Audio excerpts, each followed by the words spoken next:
Hello everybody, welcome to Asa Rusty Buckets. We are over in the new office space, which I'll eventually be doing a tour of. This is the first recording we've ever done here, so things are a little bit janky. This is not the set, obviously. I'm right behind my desk working on putting that together. We're gonna do some more hot takes, so let's get into it. We actually decided to make the community post over on the main channel. Community posts are where these are gonna be hosted, so look out for those if you want your hot take to be heard. First of all, Tyus Jones makes the Phoenix Suns a title contender. I like Tyus Jones a lot. To go from a first round exit where you got swept embarrassingly by the team that ended up going to the Western Conference Finals, you're gonna need more than just Tyus Jones to solve that problem. Now I understand with Phoenix, a lot of it was just about the fact that they didn't have NBA players after like 5 dudes, and the 2 guys, really 3 guys who weren't Booker and KD were probably asked to be better than they actually were. But I think you're doing the same thing with Tyus Jones here. Tyus has perpetually been a backup point guard, and that is for the fact that he's just not that great of a defender. And given that defense was Phoenix's biggest issue, this is not solving that. Now, probably the next biggest issue after that would be the lack of execution later in games. They had the worst fourth quarter offense in the regular season in the entire NBA. I do think Tyus Jones helps with that, no doubt. And I think it could be a matter of taking a pretty damn good offense, given how much talent you have, and turning it into a great one. I'm not putting them in the contender category. Not yet, and really, they would have to do some pretty major things. Even if you put a really excellent core of players, like no one even like top 50 tier or top 40 tier, but everybody else is just a perfect form-fitting role player, I still don't think I would consider the Phoenix Suns at the very least a top tier contender, because Kevin Durant and Devin Booker, neither of them have fully convinced me, in the case of Booker, in this stage of their career, that they could even handle being the best player on a championship team. And their skill sets being as non-complementary as they are, it's not like they can fuse their abilities together to form the best player on a championship team type of situation. So yeah, I just think the problem is fundamental with your star players, and even if you sign a Tyus Jones or a Mason Plumlee to be your backup center here or there, it's just not going to be enough because you're broken from the top down. Giannis is still and has been the best player in the league for the past 5-ish years. Hard disagree there. I understand what point of view you are coming from. However, I just think that Giannis's offensive limitations really cripple him by contrast to the other 2 dudes who you could consider to be better than him at this stage, and those guys are obviously Jokic and Luka. Obviously, Giannis is a significantly better defender than either of those guys are, but for one, I do think that can be a little overblown to a degree where people talk about Giannis like he's the best defender in the NBA. I think he probably had an argument for that a couple of years ago, but it's not quite as good as it used to be. The playmaking difference that exists between those 2 and Giannis, the scoring from anywhere that's not 3 feet from the basket difference is dramatic as hell. So it's not as, the common argument for Giannis is like, well, he's a 2-way player and Luka and Jokic are not, but one of those ways matters a whole lot more than the other one in terms of this evaluation. I don't think Giannis has it to the degree that they do. Giannis is probably not quite a top 5 offensive player in the NBA, I would say. Meanwhile, Luka and Jokic are both 1 and 2, and it's probably a big gap between them and 3. I do think he's probably the 2nd or 3rd. It depends how you feel about Luka, honestly, but I'm still giving Jokic top spot in the league just because of how unbelievably unstoppable he is offensively. I don't think it's a bad take, I just disagree. Ja Morant is still a top 5 point guard in the league. Well, Luka's a point, Steph is a point, Shea is listed at point, so he's a point as well. So I don't think Ja is better than any of them. But unless there's someone I'm blanking on, do we consider Devin Booker a point at this point? I don't think so. He's probably still top 5. I'm trying to think who would be better than him. So yeah, sure. Jalen Williams is already one of the most complete players in the league. He plays both ends of the floor with intelligence and physicality and has great energy and attitude. He can drive, shoot, handle, and pass on offense, and has very good defensive instincts and positional flexibility.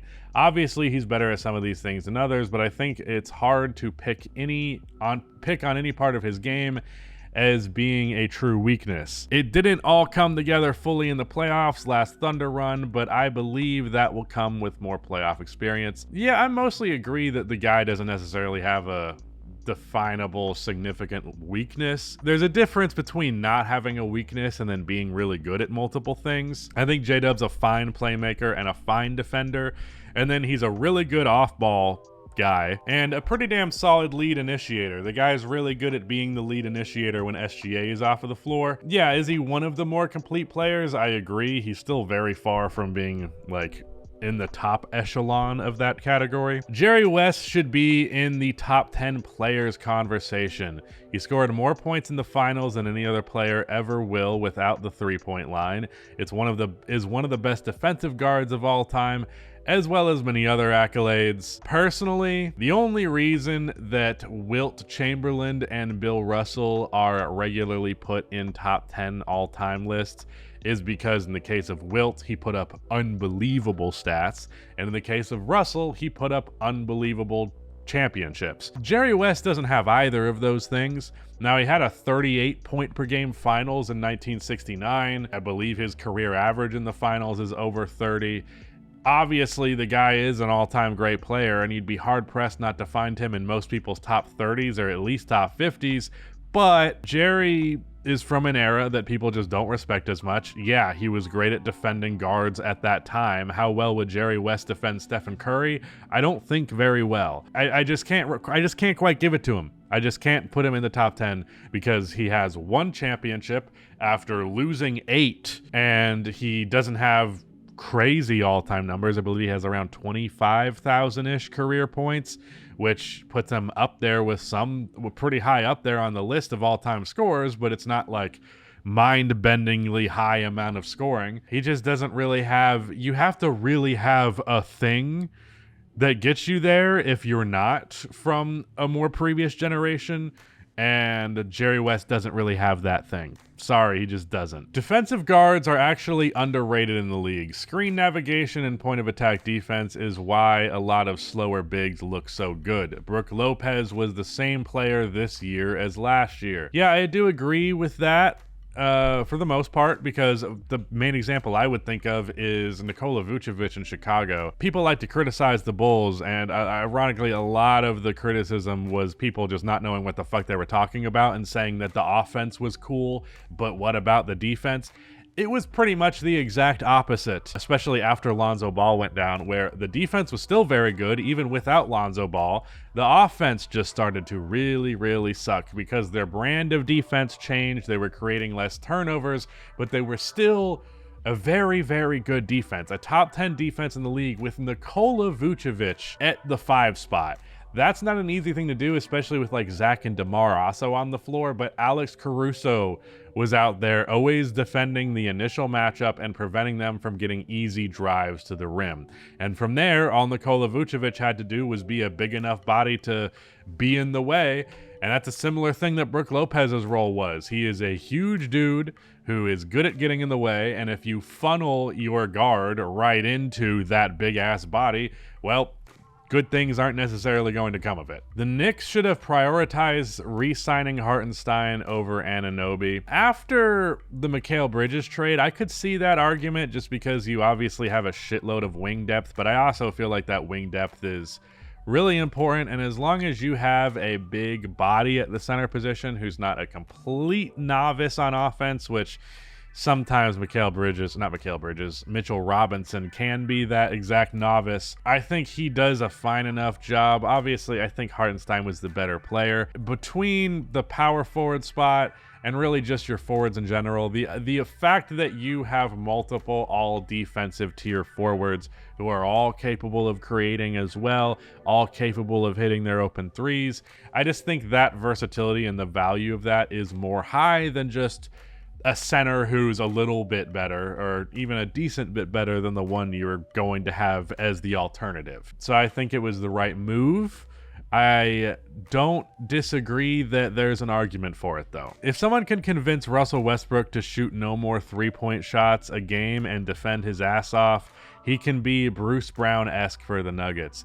Well, the problem with that is that Bruce Brown did shoot three-pointers, and while he wasn't very good at them, in terms of percentage, especially in their postseason run in 2023. At the very least, teams respected him and defended him like they thought that shot was a good enough shot. Teams are not going to do that with Russell Westbrook, especially if they know he's not going to shoot. Not to mention, there was a consistency with Bruce Brown. There's a lot of words you can use to describe Russell Westbrook. Consistent isn't one of them. I just don't think he's similar enough. I don't think he can do that. The OKC Thunder will become as dominant as the Warriors were in their prime. Here's the fundamental difference there. If we're looking at the Clay, Draymond, Steph big three as the reason for the Warriors' success, which more or less is what it was, that big three had a level of synergy and a level of defined roles between them that you're not going to quite see with Chet, J-Dub, and SGA, presuming that's your big three, which it likely will be. Chet will want to score the ball more than Draymond will. J-Dub will want to dribble the ball more than Klay Thompson will. SGA isn't going to have that same gravity effect that Steph does, as far out as he does. Every major scoring threat in the NBA has scoring gravity, but not many have it as soon as they pass half court. So I don't think their trio is going to be as good as Steph, Clay, Draymond, but I do think they can get close enough that with the added assets, the added quality role players that already exist on this roster and will continue to exist because of the draft capital that Sam Presti has acquired, I can see them being very dominant. Where I would say they will not be as dominant as the Warriors is in that I just don't know that type of dominance is going to be a thing anymore. The league's rule changes, this is a video that we're working on, have kind of made it more and more difficult for super teams, or rather than super teams, just really good teams who can win multiple championships actually sticking together. OKC might be willing to pay up to the second apron, but I don't know, are they? They'd have to be. One of the reasons the Warriors felt so comfortable paying as much as they did for their rosters, because they were consistently towards the top of the league and money spent on their team, is because Stephen Curry turned them into a billion-dollar franchise almost single-handedly. Is SGA going to have that level of influence on the Oklahoma City Thunder? I just don't know that he will. I really can't quite see that. As much as I think this young core and that trio is special and will win a championship or two, I don't feel comfortable really projecting any team to win multiple championships at this stage. Jimmy Butler is one Devin Booker trade away from winning a chip with the Heat. Okay, this is just fan fiction. Sure. Yeah, with what? Is Tyler Hero gonna get you Devin Booker? That's funny. This isn't really a take and more just me pointing something out, but I think people have completely forgotten how impressive of a team Memphis can be, and honestly that they even exist sometimes, and will be completely shocked at how well they perform next season. The Grizzlies are a team that I've consistently gone back and forth between being hot and cold on. One of my better age takes that I've ever had was that after they drafted Ja Morant, I said that they had a decent shot of making the playoffs, and they made it as the 8th seed. But injuries and inconsistency has been a thing for the last couple of years. They haven't really been able to go as far as the talent on the team suggests that they should be able to. I think the degree in which they surprise people will be determined by whether or not injuries or flashing guns on Instagram ends up being a problem again. As long as everybody's healthy, I think the Grizzlies can be one of the best teams in the Western Conference. I think they can go as far as the NBA Finals even, and I'd be shocked if they, at the bare minimum, didn't put up an impressive, close second-round exit. That should be your worst-case scenario if you're going into it with your core fully healthy. Unfortunately, hasn't happened to this point, but I have them high up on my power rankings, which is going to be coming out soon. They're absolutely in the contender category.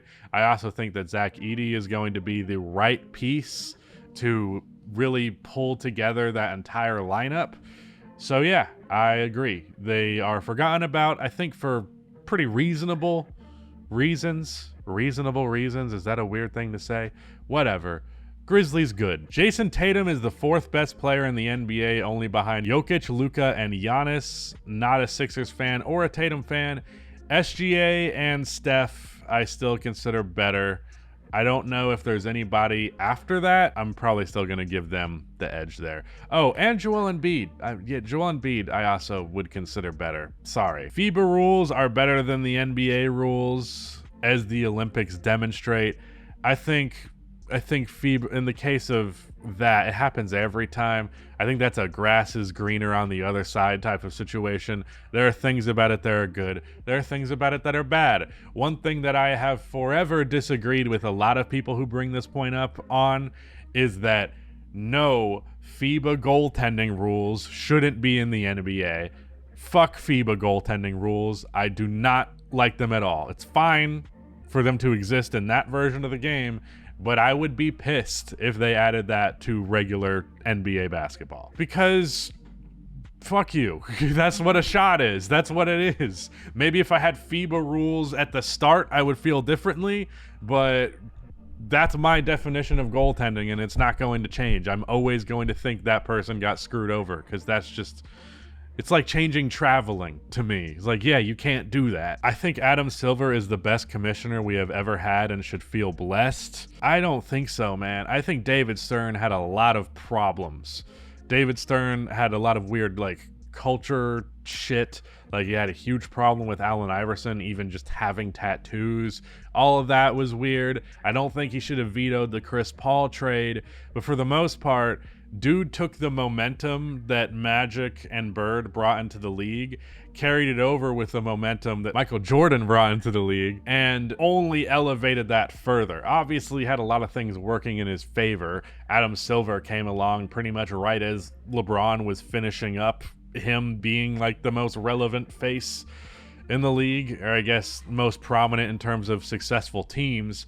However, Adam Silver has been throwing shit at the board and seeing what sticks, and a lot of it has stuck, and a lot of it's been interesting, but other things, not so much. I don't like the Supermax. I don't think the second apron rule is all that fair. I have hated the advertisement inflection that's come with him, like really milking this product for every dollar that can come of it, with the sacrifice from that being the actual quality of the product, which I think is the thing that should be first and foremost on the mind of the commissioner, and let the money come through with it. I think a lot of people praise Adam Silver and don't actually contextualize his career at large. They're just like, well, I like the play-in, so it's more than that. There's a lot of things about the direction the NBA has headed in the last like half decade, and a lot of those things that I don't like are entirely Adam Silver's fault. Kyrie is a first-team All-NBA level guard who just doesn't care about his stats. I disagree. I don't think that he doesn't care about his stats. I think his play style is just antithetical to getting a high amount of stats.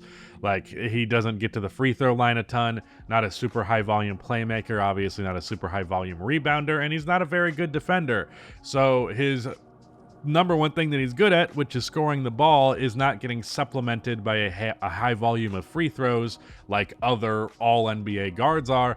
And people go, well, that's just because he's an ethical hooper. But say that bullshit all you want, it still means he's not as effective of a player as someone who gets like 8 to 10 free throw attempts per game. So no, he's not just doesn't care about his stats. He probably cares about his stats to the degree in which he's capable of getting them, but his play style, whether that's conscious or subconscious, just does not lead to 30 point per game seasons or super high assists per game seasons, super high rebounds, steals, or blocks. He's just a pretty damn efficient scorer for a guy who doesn't shoot a lot of free throws, and that's fine, and he scores in about as pretty of a way as he can. But in terms of his actual totality of his skills, in terms of his actual totality of impact, there are a handful of guards who are better than Kyrie for that reason. Chet will have a down year next to Hartenstein. The OKC system works so much better when the opposite big has to guard Chet, similar to Porzingis drop off when Powell was sharing the floor in Dallas. I don't know how to feel about that. I think you could argue that Chet's height against fours is just as valuable as his speed against fives. You know, maybe fives are more unlikely to leave him open from 3, but also Chet's game was not that heavily predicated on his 3 ball. He didn't have a super high volume of them. He's super hesitant to shoot them at a high volume, and I just don't know that that was ever going to be his thing, where I think his height advantage against 4s, who most modern 4s are no taller than like 6'8", 6'9", I think that will be more favorable for him than the actual speed advantage against centers. Also, like, sure, Chet might have a down year in terms of his offensive ability, but OKC as a whole will have a far better defense.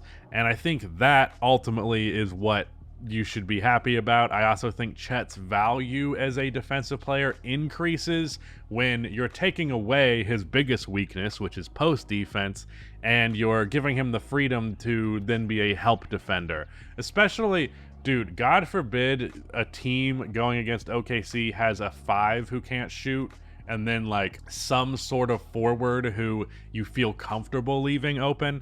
Like, imagine OKC against Dallas, instead of Chet having to guard Daniel Gafford or Derek Lively, instead he guards Derek Jones Jr. I mean, I'm pretty sure Derek in that series was pretty good from 3 specifically, but if it was Chet on him and he helped off, he's obviously more devastating in the paint helping off than whoever was helping off of Derek in the series previous. I just like the idea of him as a 4 more, because I just don't know that he'll ever be big enough to really confidently play the 5, because the NBA is going back towards size. Players are getting taller, players are getting bigger again. I think that Chet is probably going to be a 4 in that version of the NBA.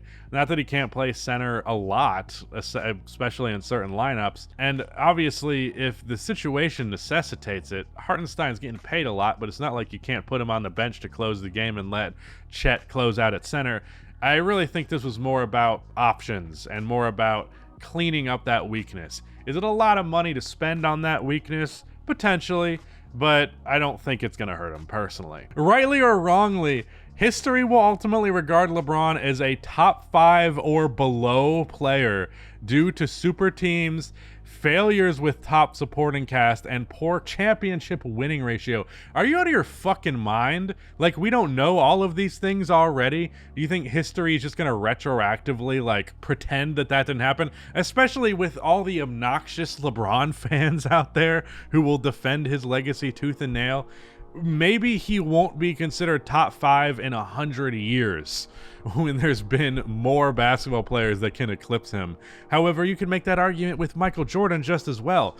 LeBron was on, to my summation, a super team for exactly one of his 4 championships. Now, there's disagreements as to whether or not the Miami Heat in 2013, I don't consider them a super team anymore because Dwayne Wade's knees were cooked. In 2020, I don't think the core around him and AD was good enough to be a super team. I think you either need to have 2 superstars and an all-star, or 2 superstars and a great supporting cast. They had 2 superstars and an okay supporting cast. And then 2016, do you see how fucking terrible Kevin Love was in that final series and how not very good he was with them in general? Kyrie Irving was amazing in that final series, but also isn't generally seen to be a superstar. No, people are not going to retroactively decide that LeBron isn't top 5. That's fucking mania. That's out of this world insane. Okay, I'm just reading the first sentence of this take, but I think this man might be cooking. I'm gonna end on this one. Inside the NBA was god awful. It was old heads talking negatively about the NBA. They bragged about not knowing about the modern NBA. It made the NBA look awful. Imagine if ESPN or Fox or whatever had an NFL show where the panelists brag about how little they follow the modern NFL. Goodell would have them all fired. Silver should find a way to prevent Barkley, Shaq, and Kenny from discussing the NBA. Yeah, I kind of bit my tongue when the TNT apparently put in a bid to match Amazon's offer, and they got rejected, and everyone's mourning the loss of NBA on TNT. I'm sorry, or inside the NBA. I'm sorry, I am so thankful that that shit is going away.